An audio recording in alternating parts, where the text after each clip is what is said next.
السلام علیکم، welcome into the world of international relations. آج کی ویڈیو میں ہم ڈسکس کریں گے کہ انٹرنیشنل سوسائٹی کا ایولیوشن کیسے ہوا اور نیشن اسٹیٹ سسٹم جو ہے یہ کیسے ڈیولپ ہوا۔ اگر انٹرنیشنل سوسائٹی کے ایولیوشن کی بات کی جائے تو جیسے جیسے انسانیت کا ارتقاء ہوا، انٹرنیشنل سوسائٹی بھی اس کے ساتھ ہی ایوالو ہوئی۔ اگر ہم تاریخ کے اندر غور کریں تو ہم یہ بات جانتے ہیں، ہمیں اس بات کا علم ہوگا کہ جب انسانیت اپنے ابتدائی مراحل میں تھی تو لوگ انفرادی حیثیت میں رہا کرتے تھے، پھر آہستہ آہستہ ان کی ضرورتیں بڑھنے لگیں اور وہ انفرادیت سے اجتماعیت کی طرف آنے لگے۔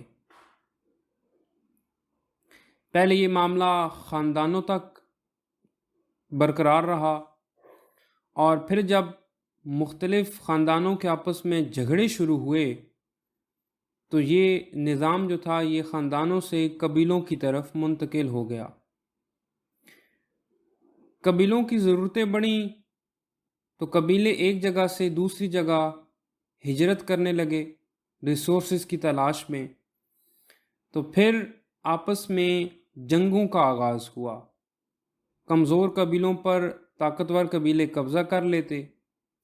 اب طاقتور قبیلوں سے بچنے کے لیے اسٹریٹجی یہ طے پائی کہ مختلف چھوٹے قبیلے مل کر ایک بڑا قبیلہ تشکیل دیتے، اور اس طرح قبیلوں کے حجم میں اضافہ ہونے لگا۔ یہ معاملہ یوں ہی چلتا رہا یہاں تک کہ جب ہم یونان کا مطالعہ کرتے ہیں اور فلسفے کو دیکھتے ہیں تو ہمیں یہ بات معلوم ہے کہ یونان کے اندر شہری ریاستیں قائم ہوئیں، یعنی وہ معاملہ جو انفرادیت سے شروع ہوا تھا، اجتماعیت سے ہوتے ہوئے قبیلوں سے گزر کر اب یہ بات شہری ریاستوں پر آ کر محیط ٹھہری، اختتام پذیر ہوئی۔ ارسطو کے زمانے میں، افلاطون کے زمانے میں یونان کے اندر مختلف شہری ریاستیں موجود تھیں، یعنی ایک ہی علاقے میں رہنے والے مختلف لوگ چھوٹی چھوٹی شہری ریاستوں کے اندر تقسیم تھے۔ جب یہ انٹرنیشنل سوسائٹی مزید ڈیولپ ہوئی تو ہم نے دیکھا کہ شہری ریاستیں جو تھیں وہ بڑی ریاستوں کا مقابلہ کرنے سے قاصر تھیں، تو اس ٹائم امپائرز وجود میں آئیں۔ ہم پرشین امپائر کو جانتے ہیں، ہم نے رومن امپائر کی اسٹڈی کی، ہم نے اسلام کو دیکھا کہ اسلام آیا، اس کے بعد اسلام کا نظام سلطنت میں کنورٹ ہوا، منتقل ہوا، اور مختلف بڑی امپائرز اور سلطنتیں وجود میں آئیں۔ آٹومن امپائر کی بات کی جائے، خلافت عباسیہ کی بات کی جائے، یا بیزنٹائن امپائر کی بات کی جائے، پرشین امپائر کا تذکرہ کیا جائے، تو اس طرح کی امپائرز موجود تھیں۔ اور یہ وہ ٹائم تھا کہ جہاں امپائرز کے اندر ریلیجن کا رول جو تھا یہ بہت بڑھ چکا تھا، خاص طور پر یورپ کے اندر اگر ہم بات کریں تو یورپ کے اندر ریلیجن کا رول بڑھ چکا تھا، یہاں تک کہ 17 سینچری کے اندر یعنی 1618 کے اندر 30 سالہ جنگ کا آغاز ہوتا ہے، جس کا مین ہدف یا مقصد یہ تھا کہ آج کے بعد ڈومیننس ریلیجن کو ہوگی یا اقوام کو ہوگی۔ یہ دو کیمپس تھے، 30 سال تک یہ جنگ جاری رہی۔ بالآخر 1648 کے اندر ٹریٹی آف ویسٹفیلیا ہوئی، جس میں یہ بات طے پا گئی کہ آج کے بعد ریلیجن کا رول انٹرنیشنل پالیٹکس کے اندر نہیں ہوگا یا کم سے کم ہوگا، اور وہاں سے نیشن اسٹیٹ کا سسٹم جو ہے اس کا ارتقاء ہوا، یہ وجود میں آیا، اور پھر آگے معاملات بڑھتے رہے۔ لیکن یہاں یہ بات بتانا ضروری ہے کہ یہ جو ساری سٹوری ہے یہ یورپ کا نیریٹو ہے، ویسٹ سے یہ چیزیں ہم تک پہنچی ہیں۔ چونکہ ان کا یہ کہنا کہ ٹریٹی آف ویسٹفیلیا کے بعد نیشن اسٹیٹ سسٹم ڈیولپ ہوا، تو تاریخ اس بات کی گواہ ہے کہ ٹریٹی آف ویسٹفیلیا سے پہلے، یعنی تقریباً 100 سال پہلے اگر آپ دیکھیں تو اٹلی کے اندر شہری ریاستیں موجود تھیں، امپائرز بھی تھیں یورپ کے اندر، لیکن شہری ریاستیں بھی موجود تھیں۔ تبھی تو میکیاولے نے پرنس بک کو لکھا۔ اور ٹریٹی آف ویسٹفیلیا کے ہو جانے کے بعد بھی ہم دیکھتے ہیں کہ کافی ٹائم تک، ایک لمبے عرصے تک امپائرز قائم رہیں، یہاں تک کہ پہلی نیشن اسٹیٹ جو ہے وہ امریکن ریولوشن کے بعد وجود میں آئی، جسے آج دنیا امریکہ کے نام سے جانتی ہے۔ تو ٹریٹی آف ویسٹفیلیا کے بھی تقریباً 100 سال کے بعد جا کر ایک نیشن اسٹیٹ ڈیولپ ہوئی۔ اب ہم یہ دیکھتے ہیں کہ نیشن اسٹیٹ سسٹم ہے کیا۔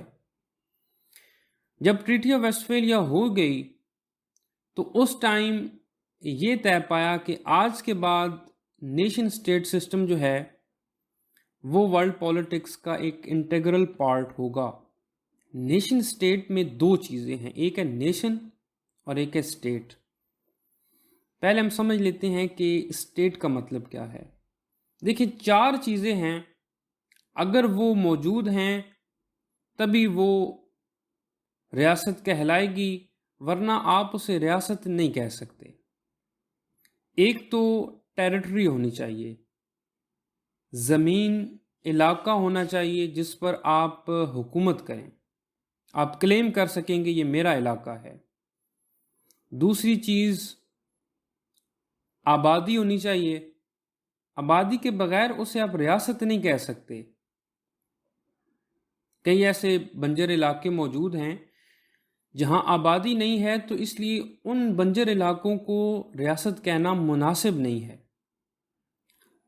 تیسری چیز یہ ہے کہ آپ کے پاس علاقہ بھی ہے، آپ کے پاس لوگ بھی موجود ہیں، آپ کے پاس حکومت ہونی چاہیے، اقتدار ہونا چاہیے، گورنمنٹ ہونی چاہیے۔ یہ جو بھیڑ بکریاں چراتے ہیں ان کے پاس علاقہ بھی ہوتا ہے اور ان کے پاس پاپولیشن بھی ہوتی ہے۔ ایک تو یہ علاقے تبدیل کرتے رہتے ہیں، کوئی مستقل علاقہ نہیں ہے ان کے پاس، اس لیے ریاست نہیں کہا جا سکتا۔ لیکن دوسری بات یہ ہے کہ ان کے پاس کوئی حکومت نہیں ہوتی۔ آج ہم دنیا کے نقشے پر دیکھیں، کئی ایسے علاقے موجود ہیں جہاں ٹیریٹری بھی ہے، لوگ بھی ہیں، لیکن ان کے پاس حکومت نہیں ہے۔ کشمیر کی بات کی جائے، فلسطین کی بات کی جائے، تو انہیں ریاستیں کہنا مناسب نہیں ہے۔ آپ کے پاس علاقہ بھی ہو، پاپولیشن بھی ہو، حکومت بھی ہو، لیکن سوورینٹی نہ ہو، اقتدار اعلیٰ نہ ہو، آپ اسے ریاست نہیں کہہ سکتے۔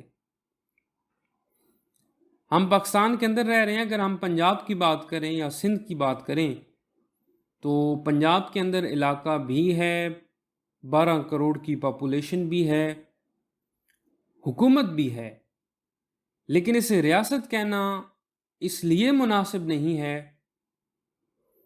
کہ اس کے پاس اپنا اقتدار اعلیٰ نہیں ہے، اور جب تک اقتدار اعلیٰ نہ ہو آپ اس سٹرکچر کو، اس ارینجمنٹ کو ریاست نہیں کہہ سکتے۔ 2 چیزیں ہیں، ایک ہے ریاست جس کو ہم نے ڈسکس کیا، اور ایک ہے نیشن۔ اگر آپ کسی بھی انفرادی خصوصیت کے حامل ہیں، فرض کریں مختلف زبان ہیں، وہ ایک قوم قرار پائے گی۔ مختلف نسل کے لوگ ہیں، وہ ایک قوم قرار پائے گی۔ مختلف دین کو فالو کرنے والے ہیں، وہ ایک قوم قرار پائے گی۔ تو 2 چیزیں، نیشن اور اسٹیٹ، یہ مل کر آج کا ماڈرن سسٹم تشکیل دیتے ہیں۔ امید ہے آج کی ویڈیو آپ کو پسند آئی ہوگی۔ آنے والی ویڈیوز کے اندر ہم اور کئی نئے ٹاپکس کو ڈسکس کریں گے۔ آپ اس ویڈیو کو شیئر کریں، لائک کریں، چینل کو سبسکرائب کریں، اور کوئی ٹاپک سجیسٹ کرنا چاہیں تو ضرور کمنٹ میں مینشن کریں۔